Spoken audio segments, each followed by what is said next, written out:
Thank you, Joshua, and thank you, Hillsdale College. Are you feeling strong today? Because I'm going to give you a challenge. No, it's great to have you. It's great to be in the plaster. And you've been doing a lot of work at this campus, and as an architect, it's a real honor to have been part of it, a small part of it. And we'll take you on a little trip about the history of the chapel, why it is what it is, where it came from, whether it's any good or not.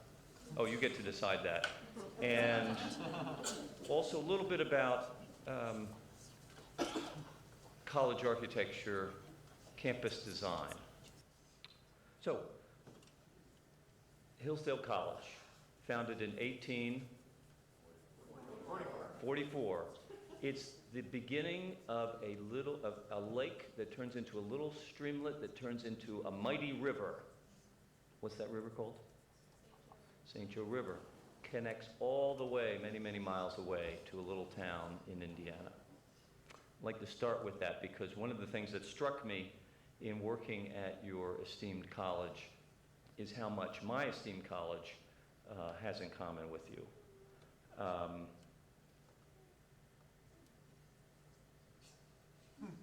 1844, 1842.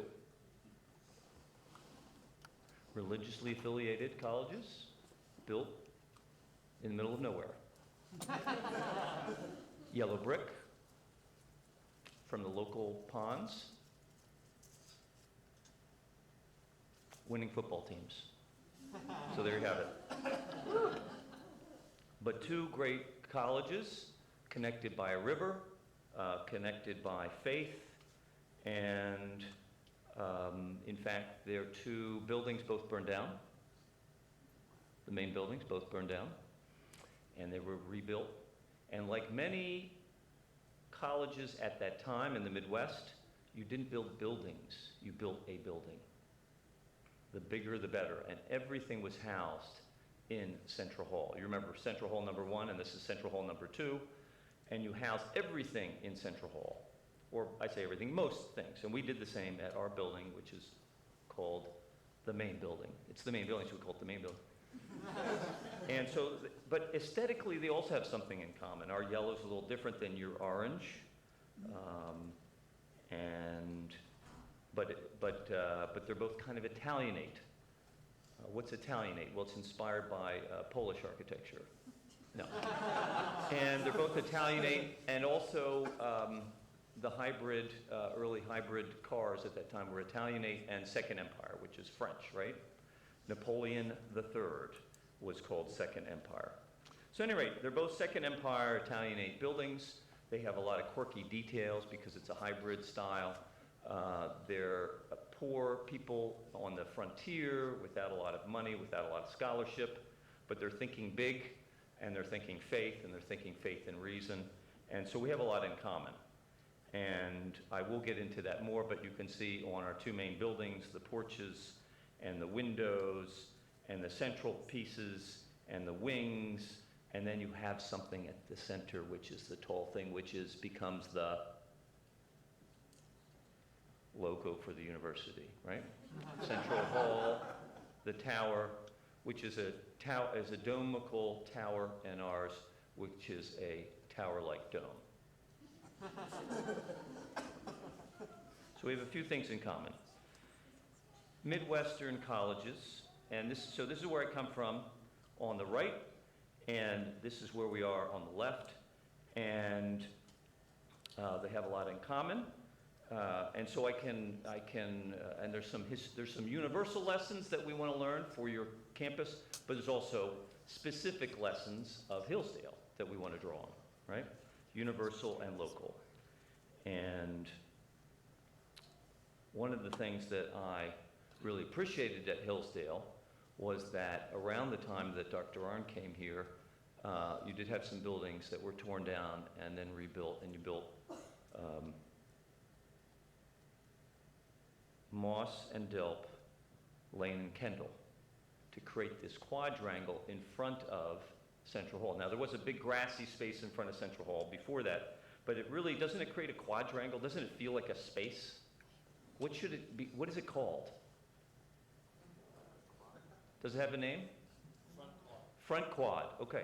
So Front Quad, so that's a good name. It was given by the Front family. And they were the first donors of that quad. And thanks to Dr. Whalen here. So Front Quad, and at Notre Dame we have things called like North Quad, South Quad, and the Mod Quad. And then most importantly, the one with the dome in the church is called the God Quad, yeah. So we have Front Quad at Hillsdale, and we have a number of buildings and important residential buildings. And do you have fraternities here? Yes. And sororities, and they're very nice houses. And I was in one myself when I was a kid at some other school. And there's a lot of good architecture here that we can build upon, and we can build upon in building a new chapel. And of course, you do have a chapel here, and we have a chapel at Notre Dame. And they were probably pretty big when they were built, but they're small now. And so we have College Baptist, which holds 350, 400. Back when the college might have been 250. And it's down the street, on the main street, which is called Manning. Well, it's near College, but yeah, down College, but Manning Street. And then we have our chapel right next to the main building on what quad? God Quad. So what do we do at Hillsdale? So you have this great quad. You have the heroic soldier in honor of the men who fought and died in the Civil War, which has a lot to do with Hillsdale College. And you're very proud of that. And notice the geometry of that, where that soldier is. And we have the main building, we have the building surrounding it, like a mother hen and her chicks. And we have the yellow brick, and we have some nice vertical elements and pediments and lots of good stuff. But we're not building a new classroom building, right? We're not building a science building or a hotel, we're building a church. So we've got to figure that out, how to bring that all together. So, before I got here, 4 or 5 years ago, the college had been studying different locations for the chapel. And I'm going to probably, if I point, I'm going to probably go to your left, just because I'm not that good to be doing both sides.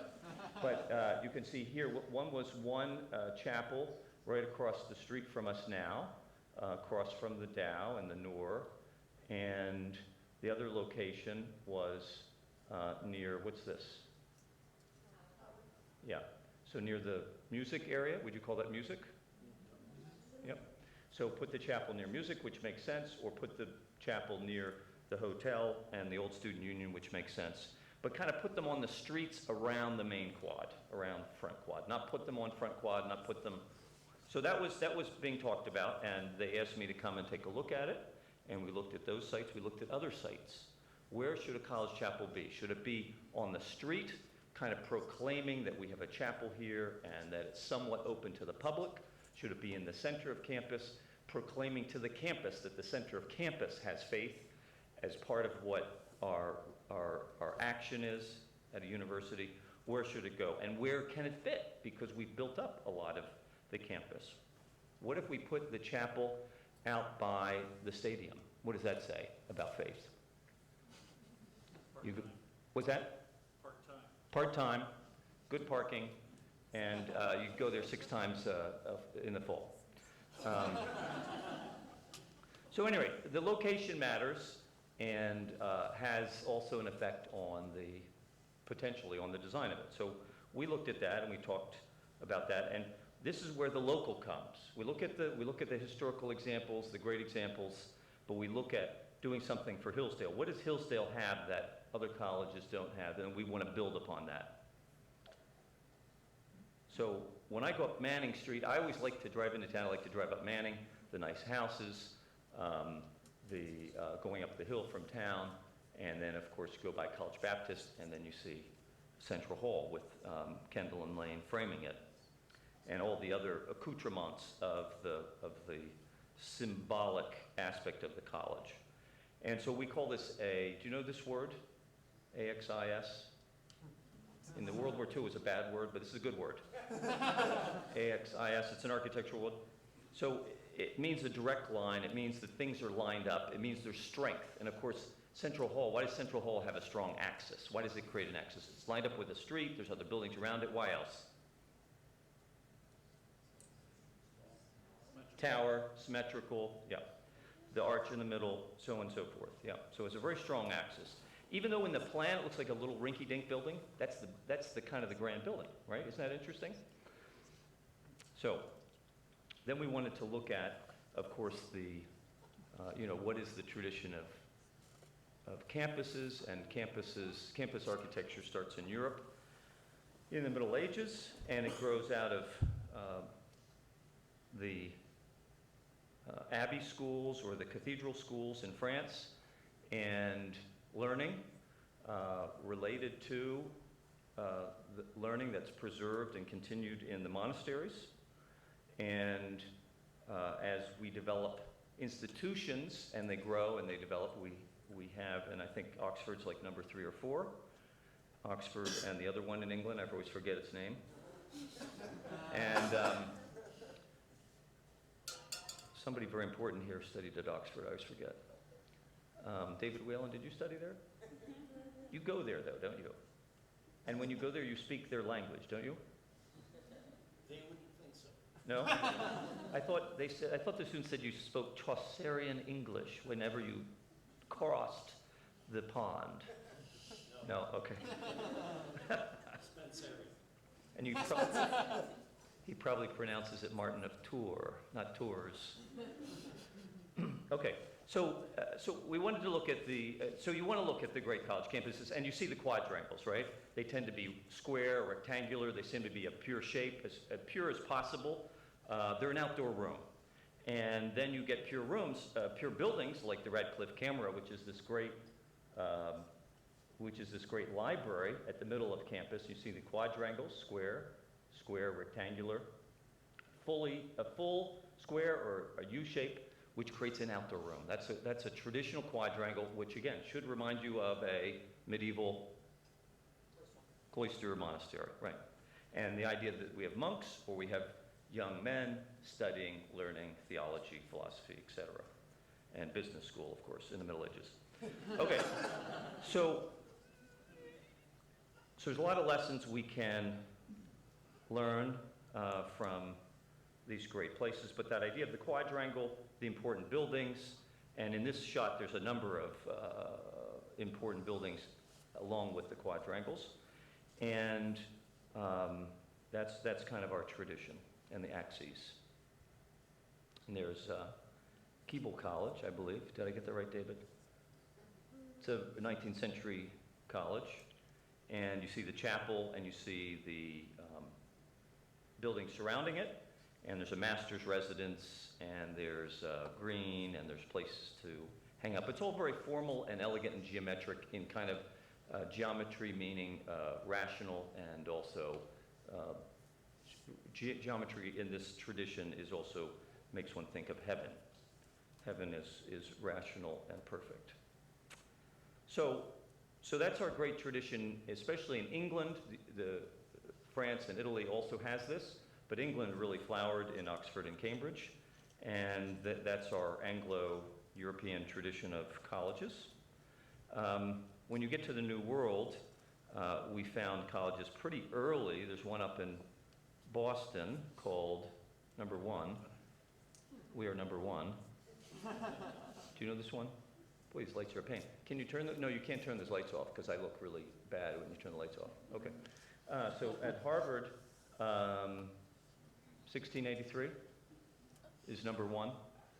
Number Two is in Virginia. Do you know the one, Number Two in Virginia?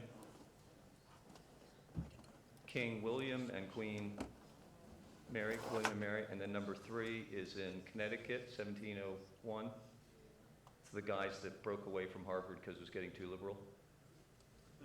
Anyway, so we start with Harvard, and the idea of an American college was to build a big house, a big brick Georgian house that would have classrooms in it, might have dormitories in it, have a series of these houses, and they would be loosely configured around a green. So no wall, no clear room, something that actually harkens a lot to your front quad, okay, right? Series of buildings that are loosely defining a space, and in that green there are pathways and trees, and this is kind of the American campus, right? So Harvard begins that, and other colleges follow suit. This was one of our presidents decided he would found his own college in, where's this? Iowa? South Carolina? And I think you have a statue of this guy, don't you? Right? So Thomas Jefferson founded his own college, 1819, this year, in Charlottesville, which was convenient for him because he had a house on the hill overlooking it. And so he was, in some ways, he's continuing the tradition, right? Can you see things that are like Harvard and like Oxford? Right, a big quadrangle, a big outdoor room with buildings around it. But he's done a couple of novel things. He's connecting the buildings with colonnades. Can you see that, or are the lights really bad? Yeah, thank you. And so Jefferson actually has 10 pavilions, and in each pavilion, it's a little temple. Each temple's a little different, because he didn't know about efficiency of design. And each temple's a little different. It's a big house, and on the first floor is where the classrooms. And the second floor is where the family lived. And all the different professors, Romance languages, ancient languages, philosophy, theology, science, right? All the professors would live on the lawn, and they would conduct their classes downstairs and live upstairs with their families. They had a garden in the back, and the students had rooms in between. See the little columns, the Tuscan columns? That's where the student dorm rooms were. But everybody opens the door and they walk out onto the common green. So there's this sense of what Jefferson called an academical village, a community of scholars. We like to talk about that a lot today. It's a good idea. And so he tried to build a set of buildings that would express that. Now, what do you do in a situation like that? What do you put at the head of it? You have all these temples, you have all these colonnades, they're leading in a direction. What do you put at the head? Put the church. That would be very traditional in an Oxford, Cambridge college.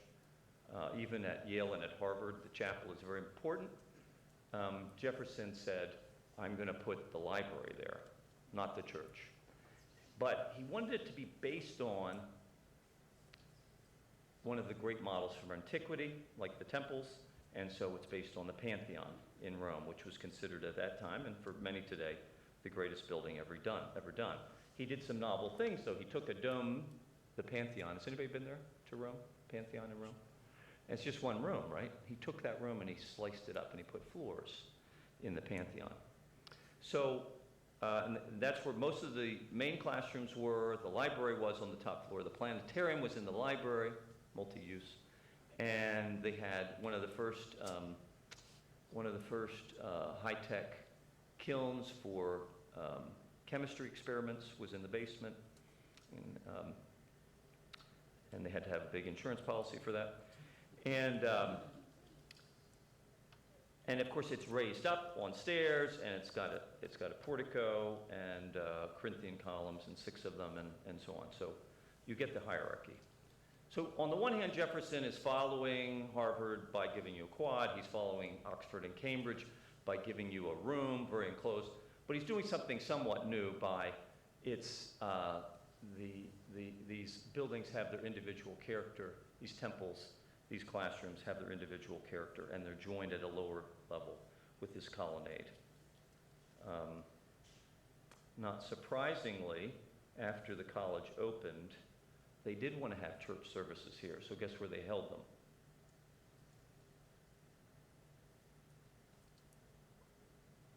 In the library, of course. So even though he didn't want the chapel to be the head, it was used as a chapel. So anyway, we can learn a lot from Jefferson as well. And some would argue that one of the finest college campuses in America. Okay, so some of the different things. But I bring up Jefferson as a very American kind of response to Europe and a very American interpretation, let's say. Okay? And so what do we do at Hillsdale? We have this great campus. We have some very nice buildings. We've been tearing down the not-so-nice buildings and covering up some of them. And does anybody mind that? Who doesn't like the tearing down the 1960s buildings? Anybody? No? Okay. So, and that happens.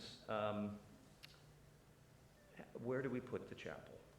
That's the first question, and then how do we design it? So, we see the axis there from Manning Street past Kendall Lane, Delphin Moss, to the main building, out the back, and we have the front quad. Why shouldn't we have the back quad? Because I know this family with a lot of money, and they would love to give us. And they're back. Isn't that their name?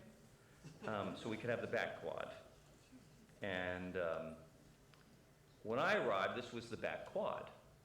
Nobody called it a quad. It was good for athletic events. What did you play there? Ultimate Frisbee. Yeah, ultimate Frisbee. Climb trees, that's a good game. People would study there, other good things happened. And it's a nice big space, but didn't have a strong identity. And we thought, well, is there anywhere we could put the chapel? And we thought about the axis and so on. So we made the radical proposal to put the chapel at the center of campus, on the main axis, behind Central Hall, and in the hopes that this project, and understandably a big outlay of funds, could also lead to the creation of a new quadrangle. So this is what we proposed.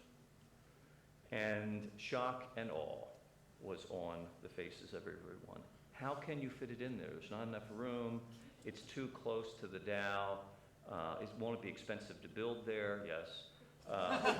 Won't it take away from our ultimate Frisbee? Yes. Won't it destroy the statue of Ronald Reagan? No.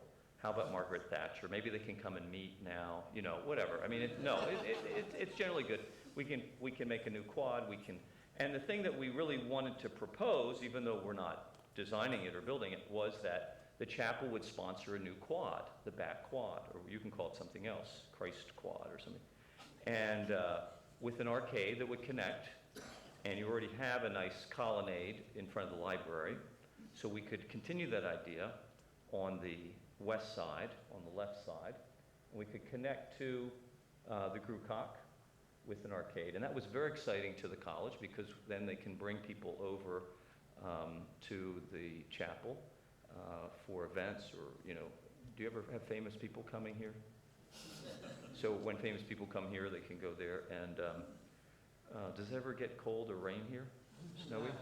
So we have a number of good reasons to have a covered arcade to connect the chapel to other buildings, with the idea being maybe eventually we'd connect to the Dow, where I'm proposing a new building on the other side of the quad, on the west side of the quad. People think I'm crazy, but anyway, that's all right. So, what should a new chapel look like? Well, the college was pretty clear about your founding principles and what's important to you, and you all like to read. What's that short essay that you like to read?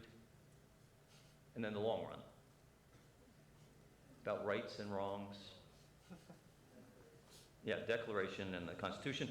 So they're pretty clear about the founding fathers, that was important, and I knew a little bit about that and about the architecture. And so one of the things that struck me was one of the great early American churches was Christ Church in Philadelphia, which had the kind of architecture that I love. Serious classical architecture. You can see it's Doric. You can see the balconies on the side, which I hate, and the beautiful window. Do you know what that window is called? Palladian window, or we're trying to change that name after 500 years to Surliana, because Serlio really invented it. The Serlio, and you see that at Christ Church on the outside. The inside, you see a nice tower, the brick and the stone, so very American, and the nice details, and the big windows, and so on. So we said, this is one model. We could look at that.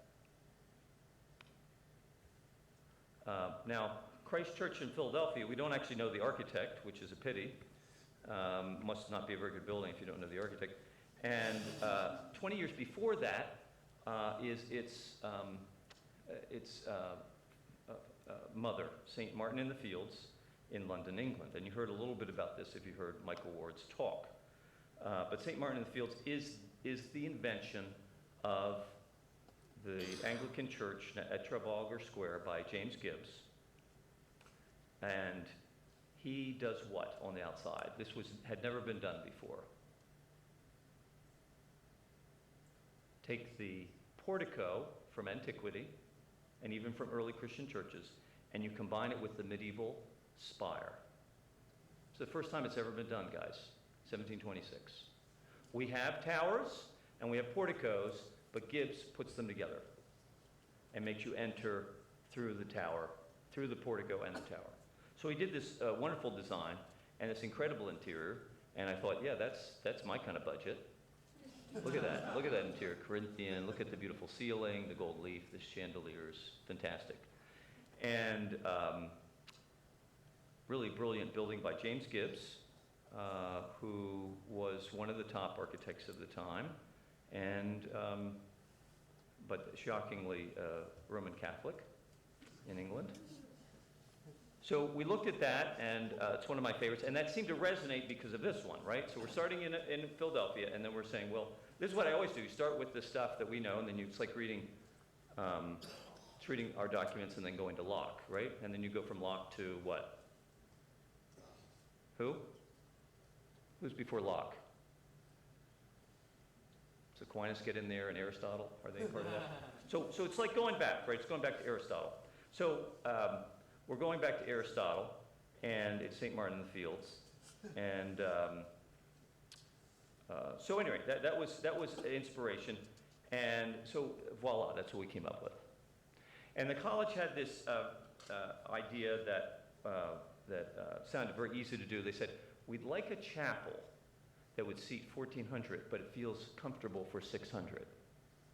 See, 1,400 and 600, isn't that like more than twice? But it should feel comfortable for 600. I said, oh, that's easy. I do that all the time. So that's where we came up with the idea. We really needed a church within a church. We needed a chapel within a chapel. And so 600 is in the nave, and you have these big columns, and they separate the nave from the aisles and the balconies and the back balcony. And you don't have to use them, right? You don't have to use balconies, and you have to use the side aisles. But when you need it at convocation or dedication or at a big event or a funeral, we can pack it out. Does that make sense? That was the biggie, really, at Hillsdale. How do you do a chapel that for 1,400 that feels good for 600? Isn't that crazy? So we tried to do that. You can tell me if you think that we were successful, but that's really been the goal. Now, there's trade-offs, right? There's trade-offs. When you do that, you can't have everything, but we can have the 600 and 1,400. So large stone columns holding up a vaulted ceiling, much more Doric, much more simple than England, but let's say as substantial as Philadelphia. And Christ Church in Philadelphia was the one where the founding fathers met while they're having the Continental Congress, right? So that's kind of the story. So we're connecting two buildings, but also two events. Does you buy that? Associating them also with events, things that happen there. Soldiers cutting off cloaks and giving them away, that kind of thing. Okay, so this was our initial idea for the interior, and it was generally pretty beloved. It changed, it evolved, it got better. Big windows on the side. The vaulted ceiling is difficult to do. We've got some little words up in the up here on the arches. Has anybody figured out what those are yet? And we've got the Doric architecture, which continues all the way around it, kind of in a logical tectonic way. The Doric architecture continues. We come to the wall. You could say the columns become wall, and the chancel. There's the focus. There's the high altar. There's the movable table altar. There's the little organ. There's the choir stalls. So that's kind of the focus. It has the big window above, and that big window is like the other windows and like the front window, which actually goes all the way back to your window at Central Hall. So that's what we're trying to do.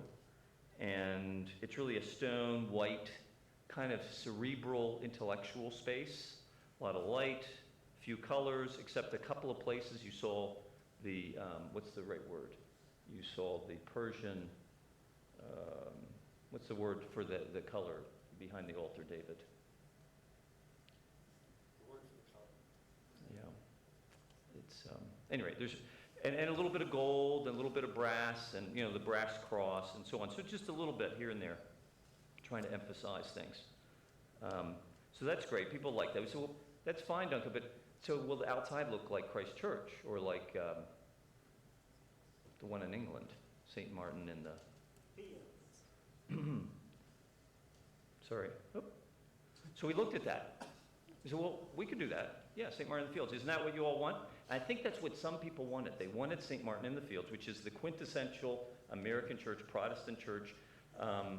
Usually in architecture school, we say, or in history of architecture, we say the quintessential Puritan church. Puritan. And I thought, yeah, that fits Hillsdale to a T. Puritan. So we said, okay, we can do that. So great front portico, big building, nice big tower, taller, bigger and better than Central Hall. And we said, well, that's really neat. Now the Tower of Central Hall and the Tower of the church are dialoguing and they're competing, right? Faith against reason. I said, and other people did not find this to be the right answer on this site. So they liked it. They liked the church there, but they didn't like the Central Tower. And I felt it was too much of a competition. I wanted to get more of a conversation, a dialogue, an intertwining between faith and reason. Does that make sense? Do people see that or not really? So symmetry is great, but you also want dialogue. You want difference. You want interconnectedness, okay? And I'm all for churches being taller than academic buildings, but still, we want to have an interesting conversation here. So anyway, and of course, it is your symbol of your college, so I wanted to respect that. I had that sense that we should respect this tower, even though it's at a plumb about 4 feet. Do you know that? And the clock still works, and the bells are muffled. They sound good, but they're muffled. And it's held up by big steel beams up there. They need to do something about that. But anyway, but it's very tall, and we wanted to respect that. So we said, nah, let's not do that. And in fact, Dr. Arn said, Duncan, couldn't you do something about Central Hall to make it a little bit bigger and better? And I said, yes, there's something missing. I'm not quite sure what should happen at Hillsdale. It just needs a little something else. It's pretty good. It's really pretty good. It needs something else. So I was looking around campus. I said, now, aren't there some extra statues around here? Like, don't you have a few extras you don't need, or you can move them? Because, like who has, like, on this campus, I think there's only one statue of Ronald Reagan and one of Maggie Thatcher, but there's, like, somebody that has, like, a lot of statues. Who is that? There might be 2 George Washingtons.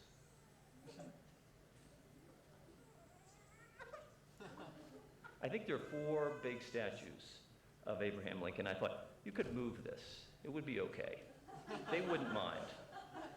So I say we could improve Central Hall by a small little modification.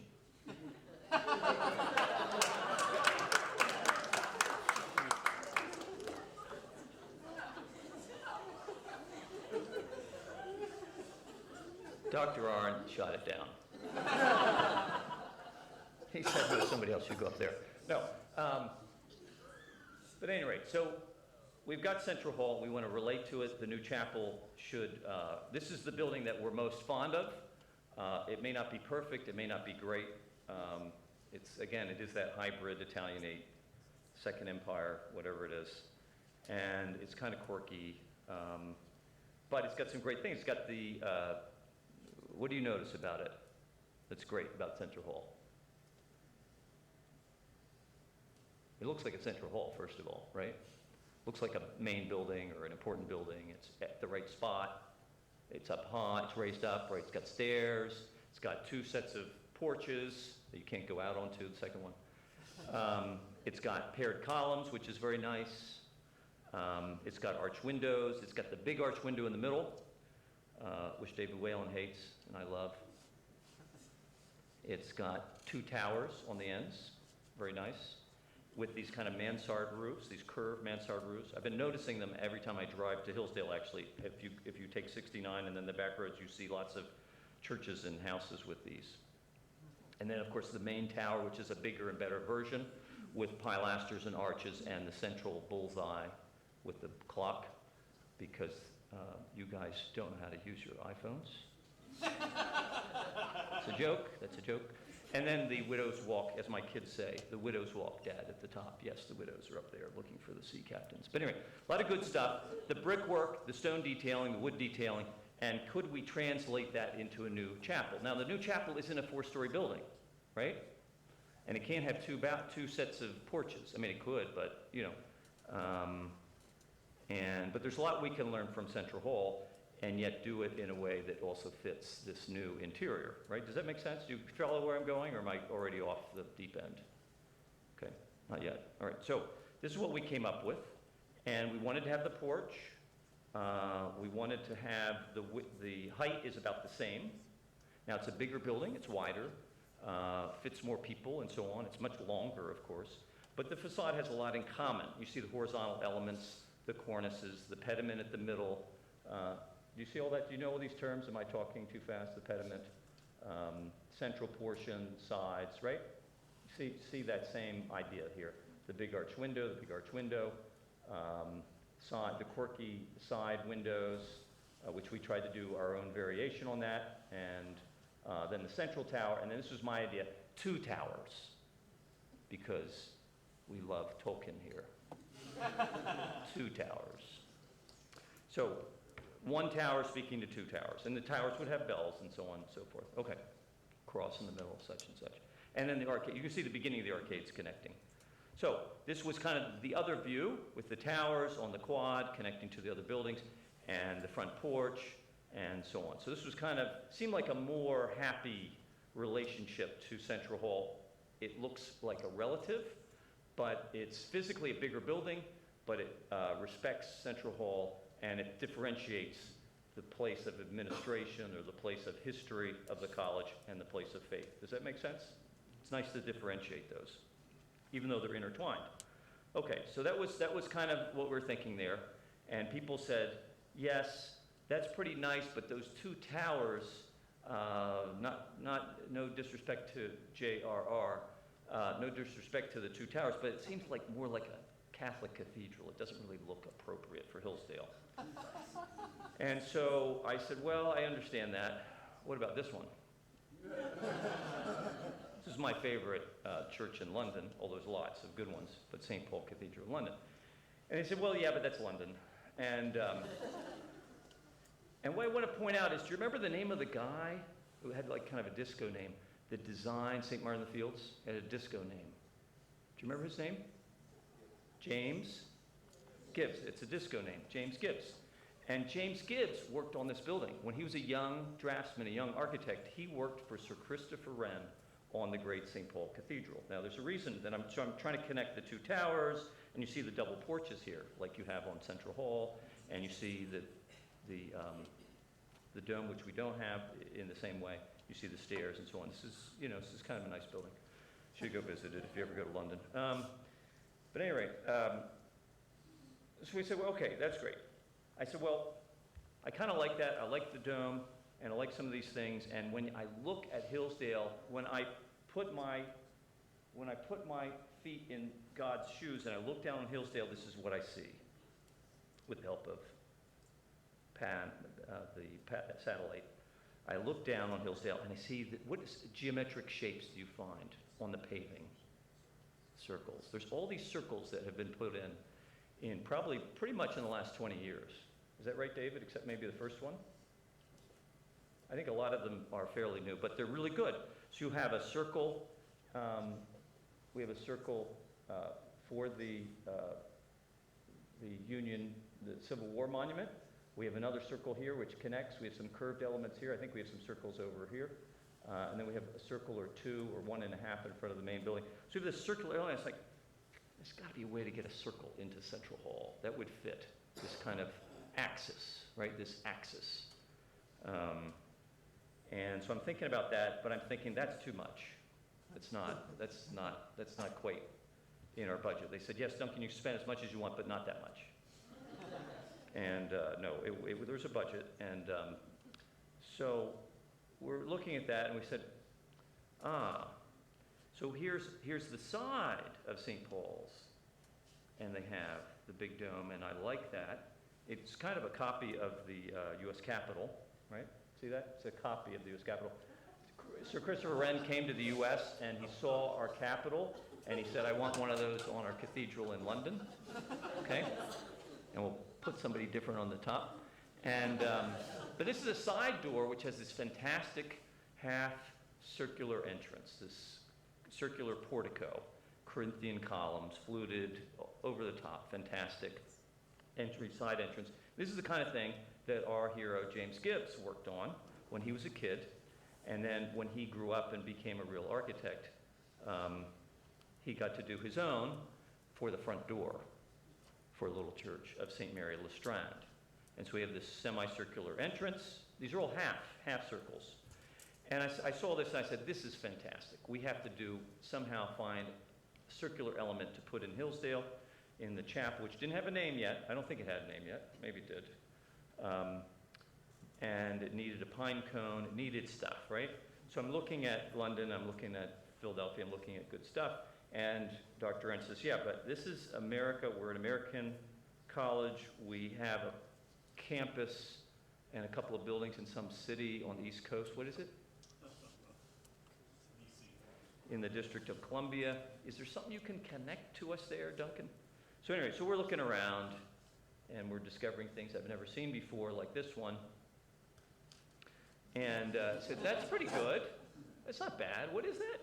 And so we have this kind of domical circular element, colonnade, in honor of somebody important, statue in the middle. And what does it face, by the way? Has anybody ever seen this? What does it face? On water and stuff, but what does it face? The Iwo Jima Memorial?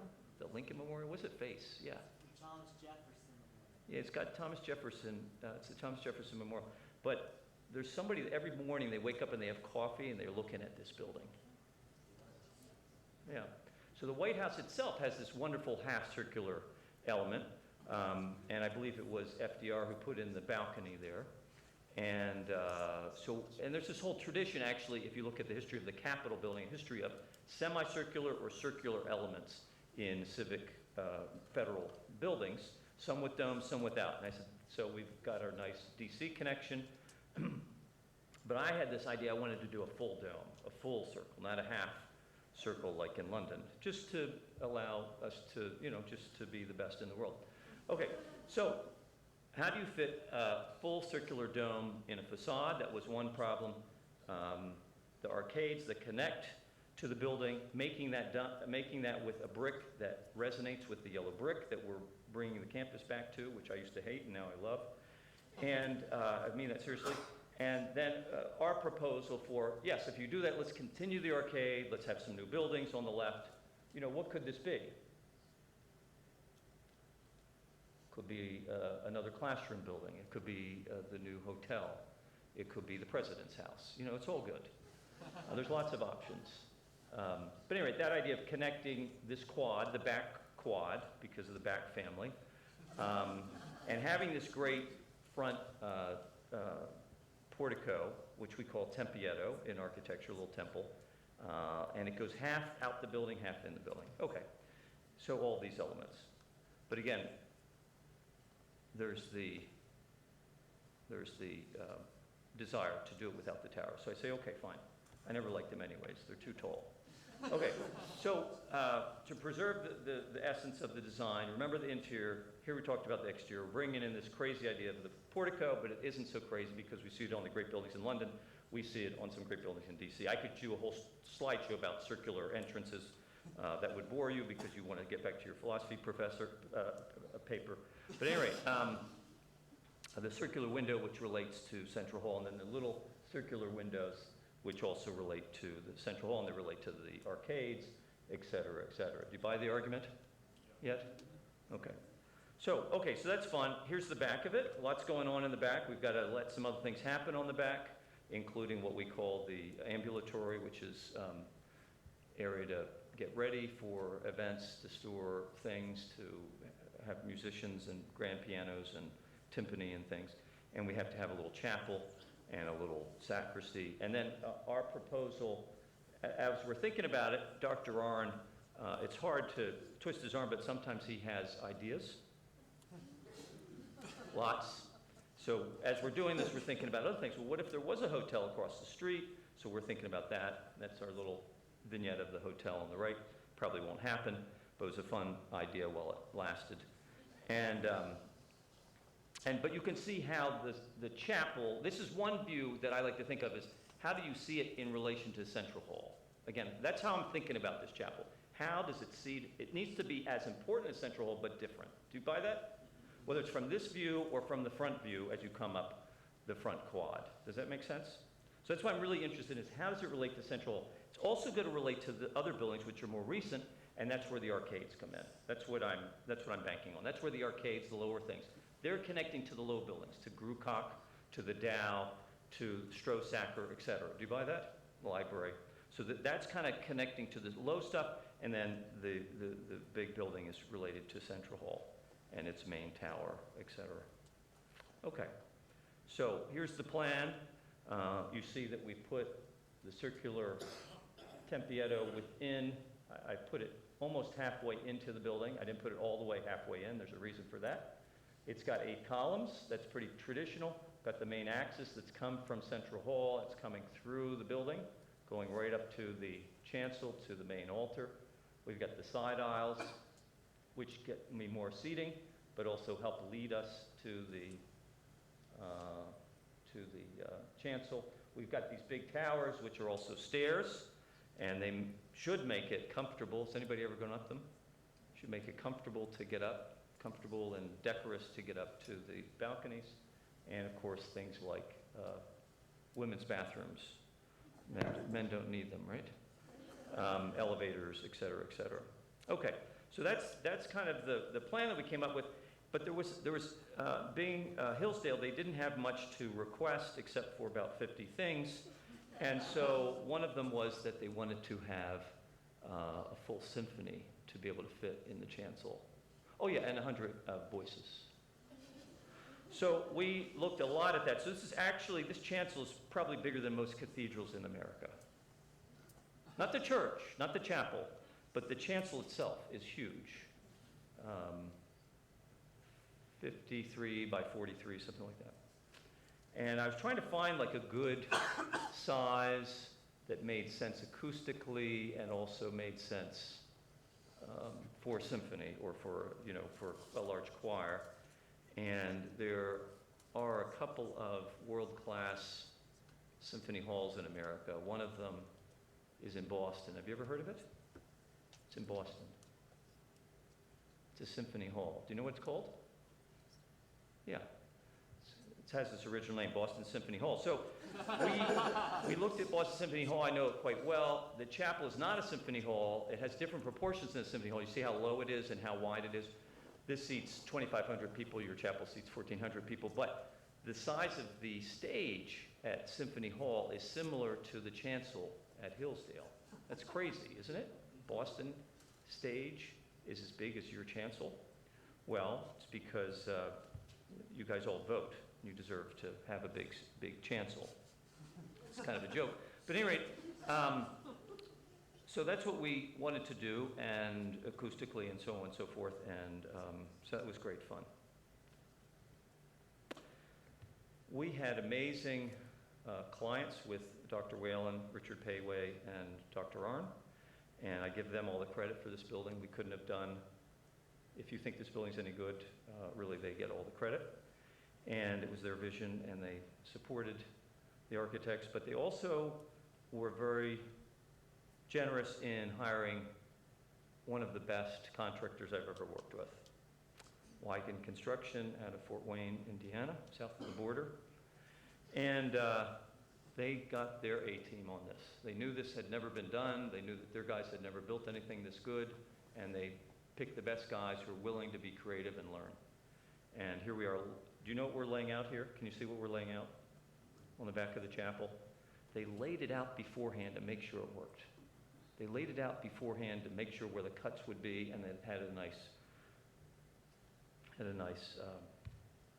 so here you see them laying up the brick arches on the back underneath the ambulatory. And then on the right, you see them laying up the brick walls. Now, these brick walls are not your typical brick walls. Many of them are made out of custom brick, custom sizes, custom depth. The building steps in as you go up. It's a classical trick to give emphasis, verticality, perspectival verticality. It's in the columns as well. And you find these walls with double bricks. You find other places with triple bricks. You find behind the columns or the piers that they're just about to build here, you'll find 4 bricks. So this is not your average brick building, your average masonry building. And these guys knew what they were doing. They figured out how to do it. They laid it out ahead of time. They made mistakes and they corrected them. They asked our opinion. It was really a joy to work with them. Anybody know how big the coat of arms is? It's as tall as you are. This coat of arms is as tall as you are. And it seems kind of small on the building. But we had this carved in Indiana at Bybee with all the stonework. It's all carved south of the border in Indiana. And it's imported from Indiana. And it's pretty good stuff. And I don't think I've ever seen a carved coat of arms. Is there a carved coat of arms of Hillsdale in stone before this? If there is, I'll be really bummed. But anyway, we thought this was appropriate time to do that. Strength rejoices in something or other. And you can see some of the parts here. The great window, which has a stained glass window, which we're calling the truth window. The coat of arms above it. The great arch, which again is kind of like a Surliana. This building is a series of Surlianas. A Surliana is a central arch with side columns or piers. So it's kind of like this shape. So there's a series of Surlianas on the inside and outside of this building. And then, of course, the cross surmounting everything. The cornerstone was laid. The donors, the Babbitts, were part of all of this, and they were very, very desirous to see it completed and very generous to make it happen. And Dr. Arnn oversaw everything with the help of all of you and his great staff. The columns were great fun. I've been told for years you can't use stone to hold up a building. And when people tell me that I can't do things, I accept it. Because I don't rejoice in the challenge. I say, fine, can't do it. No, they've been telling me that for years. I said, we need to find a chance to build out of stone. So these columns support the balcony, they support the roof, and the front columns support the dome. So these are all structural columns. They're limestone, and each drum weighs about 4 tons, which is how many pounds? 8,000 to 9,000 pounds, each one of these drums. So it was great fun to watch them erect it in cold of winter, and they needed to be erected early because they were holding up the balcony and holding up the roof. Here we see the building coming up. We see the stone arriving and being ready to be installed. Great craftsmen everywhere on the exterior, the interior, plasterwork, the windows, the woodwork. See it going up now, the interior with the stone columns all set. The steel, the columns hold up steel columns, which hold up the roof, which is steel beams. You see that metal lath, which looks like, what does it look like, a grid? That is holding up the plaster ceiling. And if you ask the people who did the ceiling what the hardest thing of the building was to do, it was the ceiling. Because they didn't have much room to fudge. All this was made in their shop in north of the border in Canada and imported. And they couldn't mess up. They had to get it exactly right within, 1/8 of an inch or something. So you can see them erecting the main panels before they put up the ribs. And it's very much a masonry building, and then it's more kind of the roof that is steel. Does that make sense? You think about it as a masonry building with steel roof. That's the way to think about it. There is some steel on the balconies also, but most of it is a masonry building with a steel roof. See all the big machinery in there. Okay, I'm already almost shooting my time limit. The great craftsman, this is in Italy, carving the marble high altar, the Corinthian capital, and the little tiny modillions.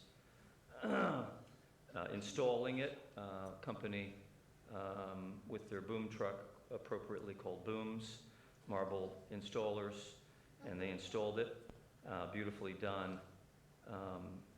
And again, I wanted to put the marble in the center to give emphasis to that and to the cross and so on. This is our Greek wood carver who worked on the organ, Demetrius Klitzis, and he carved all of this in Massachusetts. And this is Rich Payway looking at the, we call them the cartoons, the full-scale drawings of the stained glass windows that was made in Milwaukee. Forget who's doing what to who there. And the beautiful woodwork all made out of African mahogany. All the wood in the church is African mahogany except for one thing. The floors. The floors are the only part that are out of another wood. Because they need to, they're the same wood that used for basketball courts, and that's what Dr. Whalen said, is the kids would probably play basketball in there, and so we didn't want to, no, sorry. All right, and then some nice handwork for the day chapel. We're calling it the day chapel because the Day family gave us the money. And it's a beautiful little chapel for 14 or 24 people. Has anybody used this yet? Yeah, what did you use it for? Matins and evening prayer. Okay, matins and evening prayer. Anything else? Yeah? Just did it. What's that? Just did a Divine Mercy Chapel. Divine Mercy Chaplet. Okay, great. Anybody else use it? Yep. 24 hours 24 hours of prayer. of Of prayer. prayer. Wow, you guys are great. Well, that was the Babbitts wanted a little chapel that was more intimate, that would encourage smaller groups to do things. So thank you for doing that. I'm sorry the architecture is so distracting. Okay, so the next part was finishing up the exterior and beginning the portico. And I love this view before the dome is on. Isn't that neat? I'm standing in the portico. We've erected all the columns. They're each, 20 tons. And they've erected the beams. Those beams weigh as much as the drum, believe it or not, the beams. And they were the hardest thing to do. And this all is on a geometry. We've got 8 columns that have to be perfectly placed in relation to the center of the circle so that the beams, which are on that radius of 32 feet, can exactly line up with the neck of the columns. Can you believe that? It was really hard to do. And they really pulled it off. And that's one of the reasons they saved it for the end, so they could learn to do everything else. They knew this was going to be the hardest. And of course, we see this nice view of the tower at Central Hall from that portico. And we hope that you'll use that portico for things. And so I told you the circles on the pavement on the campus, and that inspired me, but I thought we shouldn't have a dome over the altar. Didn't feel like that was the right thing to do, but I wanted to find a way to get a dome in there, and then Thomas Jefferson showed the way, and Gibbs and so on. And one of the things that was really exciting to me was if we do an outdoor dome, indoor dome I would do it in plaster. An outdoor dome, you want to do it in something that's going to really take a beating, take the weather over, over the next, this building's supposed to last how long, about 40 or 50 years, David? I said it once to Dr. Arnn, I said, so the decisions we make this week are going to have ramifications for 100 years. He said, no, Duncan, 200 years. So anyway, we're thinking long term, and so we did a brick dome.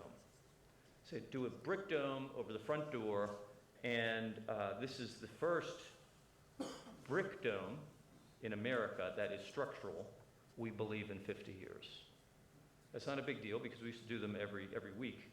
But it's kind of neat because, again, we're breaking the rules. They say, you can't do that anymore. You can't do that anymore, Duncan. Well, then, darn it, let's do it. And so we did this brick dome. We had help from a phenomenal structural engineer who was willing to do all this stuff, Mark Kennedy, out of Toledo, and he helped me do all the stonework. And then we also had an academic involved, just so the academics don't feel bad. But we had the living expert on the Guastavino tile domes, John Oxendorf, who teaches at some school in Cambridge that's famous for like engineering and science and stuff. I forget what it's called. MIT. So, so John Oxendorf and Mark Kennedy helped us to design this brick dome, and it's been a great project, and again, it's structural. It's a structural dome, you can walk on it. In fact, I'm gonna go up there after dinner and go walking. No, but anyway, and you see the ribs come down on the beams come down on the columns, and so on. Okay, so here's our front portico, the stone tempietto, the brick ceiling. We made it a different color for some crazy reason. We want a slight differentiation from the beautiful yellow brick. The front doors with the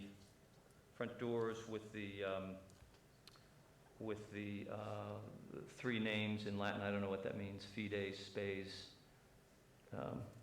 caritas. What does that mean? Faith, hope, and love. These three remain. And so we thought the three doors, we need to have three words that would be appropriate: faith, hope, and love. And anybody know why we have three different colored marbles there? White, green, and red.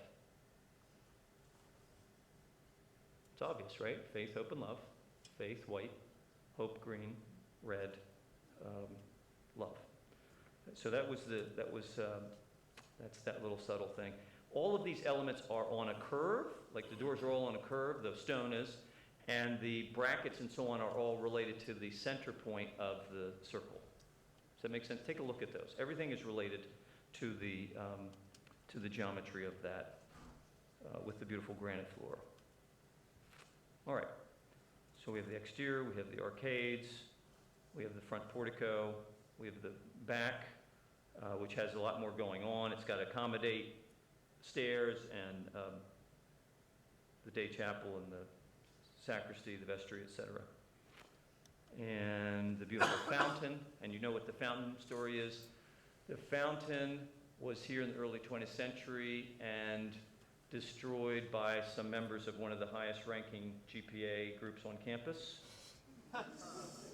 late at night, who were doing a physics test, testing out some powder. No, I'm just kidding. But anyway, it was blown up, and so Rich Payway's idea was to rebuild it in front of the chapel, which is really beautiful, designed by Alice Arn, also with a pine cone, which is a symbol of hospitality. And we hope that you'll really enjoy that in the winter, ice skating on it, but also in the spring, sitting around it. Okay, there's a better view of the entry and the dome and the circle and the faith, hope, and love. And you can see right through it, right? You see the column, you see the door, you see the other door, and you see all the way to the altar with its arch and its pediment. Does that make sense? So you should connect the altar all the way out to the front of the building. Like that, what was the word? AXIS? Like the axis that goes through your campus. Some of the geometric elements of the side entries, these little tricky hide-and-go-seek moments. The narthex, which gives you a view of but it's also a quiet place before you go into the nave. Some of the symbols. In that room, we decided to use Christian symbols all around it, including this wonderful new, we're calling it the Hillsdale cross, with the 4 books. Anybody know what that means? Do they tell you what it means? Because some people believe in the book, but at Hillsdale they believe in the books. No, I think it's the 4 Gospels, right? 4 Gospels. And, okay, and then as you come through, now the interior goes from stone into wood. Wood and stone, I should say. So you have stone columns, but really the walls are wood. So we go to a wood facade, and the balcony and the railings and so on. And the railings lead your eye to the chancel. They lead you to the altar with the cross. They lead you upward to the light, to the heavenly light. They accommodate more people when we need to. And we also have a place for other elements in the chancel. Everything's movable. Even the organ. You just push a button, the organ goes into the floor. No. But almost everything else in the chancel is movable, right? Even the pulpit is movable. Probably is not easy, but it's, and I think they put it in the women's bathroom or something. No. Okay. So the balconies, I love the balconies. They have great view, especially of concerts or musical events. You have a great view from up there. And then these things. What are they? What are these little things on the ceiling? The fruits of the spirit. What are they? Fruits of the Fruits of the spirit. fruits of the Spirit. How many fruits of the Spirit are there? 9. There are usually 9, but at Hillsdale there are 10.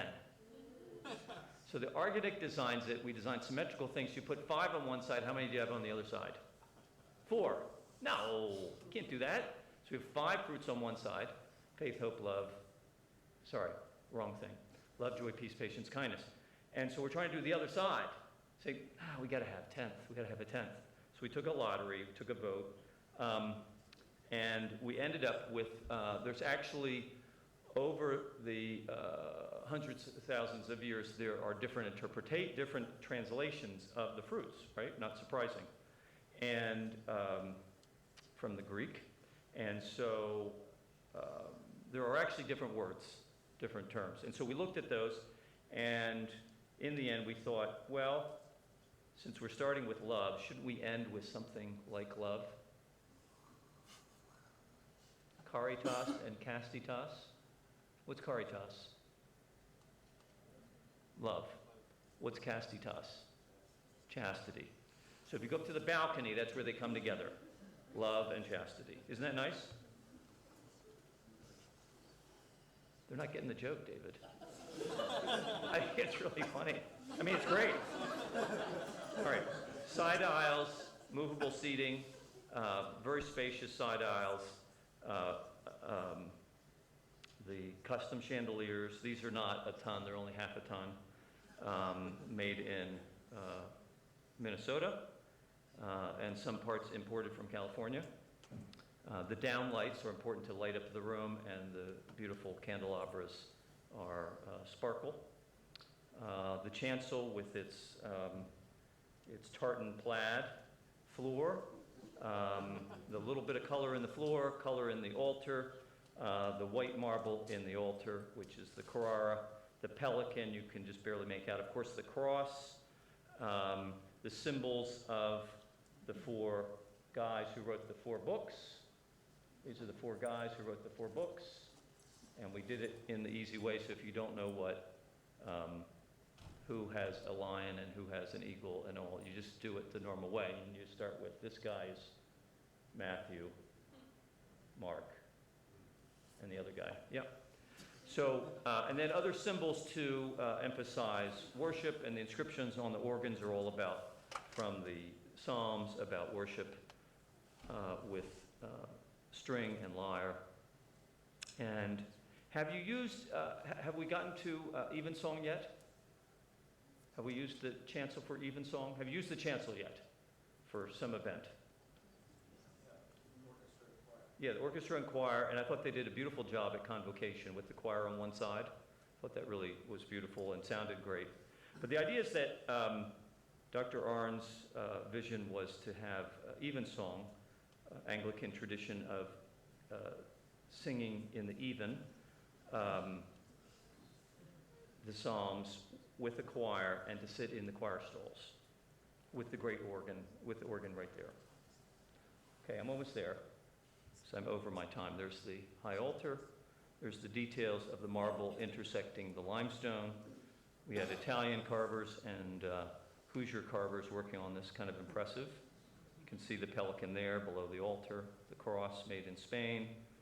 It's a very international building. The beautiful organ made in Tacoma, Washington by Paul Fritz, one of the great organ builders living today. The movable altar table, which is supposed to remember the marble altar, and the pulpit with its symbol of the Trinity above, sounding board, which you've used already a couple of times. Here's the choir stalls, the removable pads.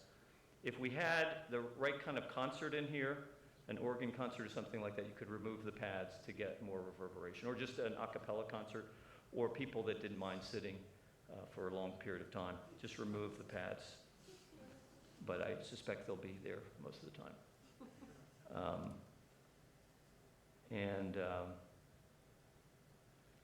The little vestry for robing, for storage, and other things related to religious services. and then the day chapel, which happily some of you have used. I found it very interesting that the day chapel was the place I wanted to see if we could get some stained glass in. I'm not a big proponent of stained glass, but I thought there were some options here, and this seemed like a logical place, and everyone on the committee loved the idea of the baptism of the Lord. Why is that, David? Do you guys have any ideas? Baptism of the Lord. That's the central image. And we have the Lamb below, and it says the famous word from above. Behold the Lamb of God. Not from above. Behold the Lamb of God who takes away the sins of the world. So that's the central image. And then the other image was of St. Michael, the archangel, stepping on the demon. And the last time I was there with Dr. Arn, I asked him about that, and I said, I get the St. Michael guy, the angel guy, but who's he stepping on? Is that like somebody like, again, I'm thinking Axis, Allies, Is that like Hitler or Stalin or one of those guys? He says, no, it's their boss.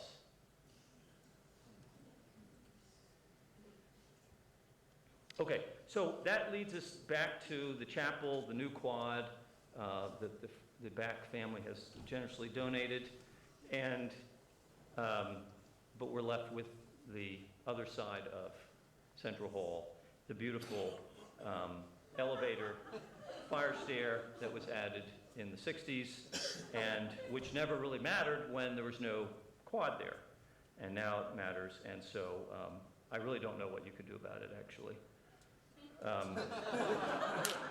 There's probably no hope for the back of Central Hall.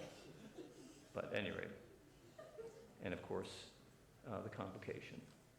It's an honor to be here, honor to be part of it. Thank you, Hillsdale College. Thank you, Dr. Whalen, Rich Payway, and Dr. Arn for letting me participate in this great campus and build a beautiful chapel to the glory of God. Thank you so much.